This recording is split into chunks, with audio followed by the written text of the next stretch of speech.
Aujourd'hui, on vous prépare de la pizza. On fait une pizza croûte patate douce sans gluten, vegan. Je vous prépare 3 versions.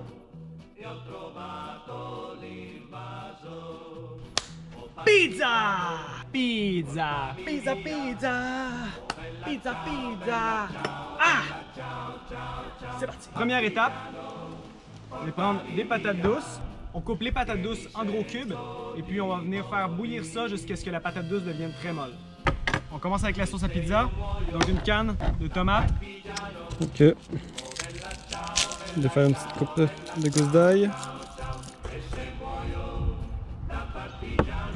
Une cuillère à table complète d'ail frais haché. Ensuite, 2 cuillères à table d'huile. Quand l'huile est chaude, on vient rajouter l'ail pour environ 1 minute. On ne veut pas qu'elle grille trop. L'objectif, c'est de transférer le goût de l'ail dans l'huile. Ensuite, on ajoute la canne de tomate.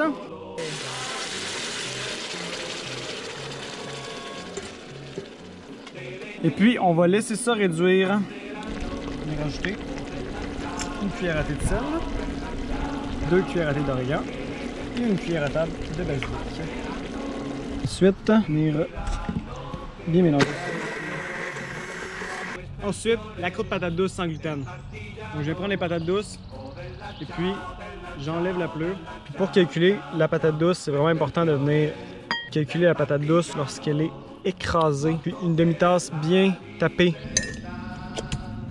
Une tasse et un quart de farine d'angélique. Un quart de cuillère à thé de sel. Puis on va venir mélanger avec la fourchette.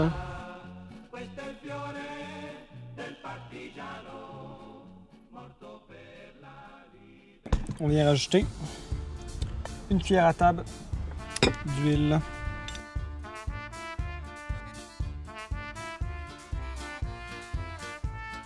Donc après qu'on ait fait la pâte à pizza, on va mettre un petit peu de farine sur un papier parchemin.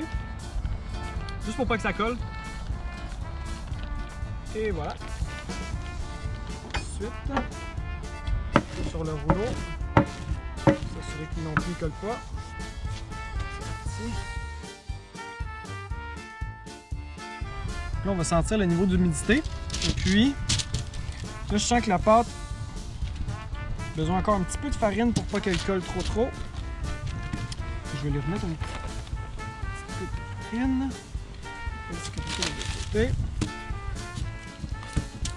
Donc ensuite, une pâte fait 2 pizzas. Donc on vient la diviser en 2.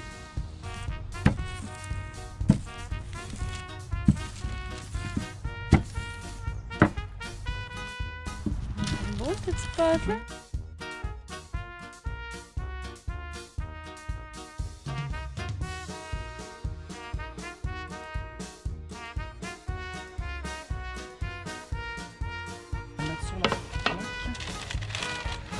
Oh!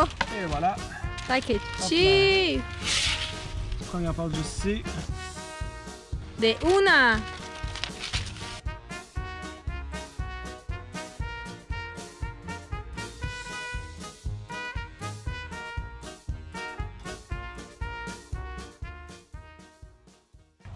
Alright, donc première pizza que je vous fais aujourd'hui, ça va être une pizza un peu spéciale. Pizza sur laquelle on va mettre premièrement une couche de fromage de cachou.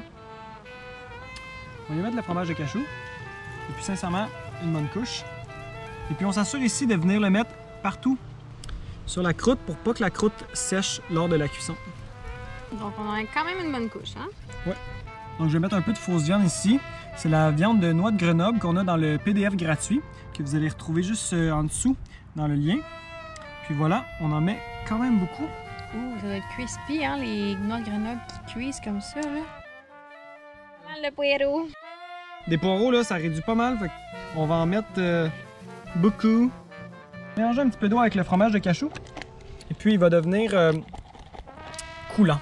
C'est comme le restant du fromage de cachou. Ouais, ça, c'est le restant qui nous reste, là. Tant qu'à faire, on va l'utiliser, puis on va le mettre sur le dessus de la pizza. Et voilà. Parfait. Première pizza. C'est parti au four. OK, de ce côté. Deuxième pizza. On va faire une pizza avec du basilic frais, des petites tomates cerises et aussi du gomaggio. Pour la deuxième pizza, on va utiliser la sauce à tomate. Attends, c'est ici. Encore une fois, on en met partout. On s'assure que il n'y a pas un petit bout qui a été laissé au vide parce que sinon, par expérience, ça va vraiment dessécher puis en fait la pizza devient trop croustillante. Et voilà, comme ça c'est assez. On n'en met pas trop. Mais il y en a quand même pas mal. Il y en a quand même pas mal, là, mais je veux dire, on veut pas détremper la pizza. La première chose que je vais venir mettre ici, c'est les tomates cerises. C'est drôle, je suis en train de les faire, là, puis ça me tente, je vais mettre un petit peu d'oignon rouge. Un peu de basilic frais. Ici, j'en ai coupé beaucoup, mais je pense pas qu'on va mettre toute la quantité. C'est quand même fort le basilic frais, donc ça va bien venir lever la pizza. Et ensuite, on va bien arroser ça de gomaggio. Et voilà, parfait. Et puis encore une fois, même chose qu'on a fait tantôt avec le fromage de cachou, je viens rajouter un petit peu d'eau au fromage de cachou. Et mélanger ça. Donc on essaie juste de mettre le minimum d'eau pour qu'il soit coulant, qu'on puisse bien venir le répandre sur la pizza. Donc ça devrait être juste parfait. Il n'y a pas de règle pour ça, là, on y va à l'œil. Estamos listos pour la pizza, señor. Ça, cette pizza-là, c'est la pizza favorite à Guillaume. Guillaume adore manger beaucoup. Donc Guillaume fait la montagne. La montagne pizza. Yes, c'est parti. La montagne pour pizza.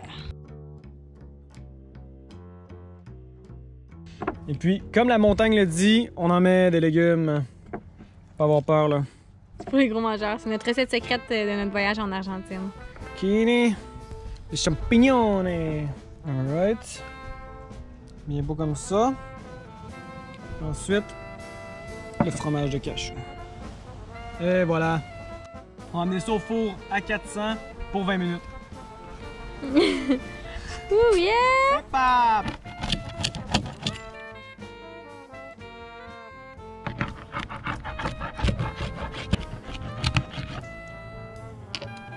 Finalement, ce qui s'est passé, c'est qu'on a trouvé que pour la pizza avec le fromage de cachou, 20 minutes à 400 au four, c'est bien suffisant. Mais pour les deux autres, puisque la sauce est un petit peu plus mouillée, on les met 25 minutes, puis ça fait la job.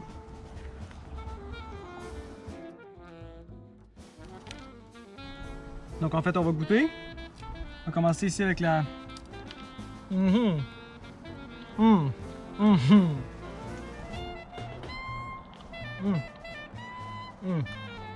Wow!